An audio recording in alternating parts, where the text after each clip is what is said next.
Hi மக்களே, என்னடா பேய் மாதிரி வீடியோ போறேன்னு நினைக்காதீங்க. ரொம்ப நாளா ஆச்சு வீடியோ போட்டு. இன்னைக்கு என்னோட ஆதங்க உண்மையிலே தாங்கவே இல்லை. ஏன்னா பிக் பாஸ பத்தி தான் பேச போறேன்.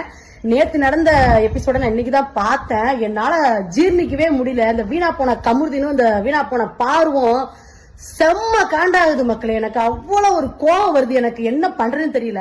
அவங்க சாண்டா என்ன இது பண்ணா இருக்கட்டும், அவங்க என்னென்ன வார்த்தை கேட்பேன். உண்மையில நீ வீணா போன காமுதாண்டா நீ.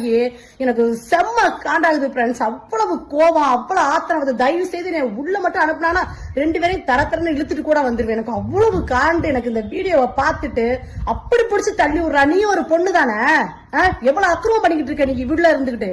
எங்க சீசன்ல எல்லா சீசன் லவ் பண்ணாங்க, உங்களை மாதிரி கண்டராவதியா பண்ணிக்கிட்டு இருந்தாங்க. பைத்தியங்க மாதிரி பண்ணிக்கிட்டு இருக்கீங்க. அந்த பொண்ணை பிடிச்சா அப்படி தள்ளி விடுறீங்க. வீட்டுல உள்ளவங்க பேசுறான் அந்த நாதேரி பையன். நான் இந்த மாதிரி பேசவே மாட்டேன். எனக்கு செம்ம காண்டாகுது. என்ற அறிவுட்ட முண்டம் முண்டம். எனக்கு எவ்வளவு கோவம் தெரியுமாடா உன்னைய முண்ட பெயரை.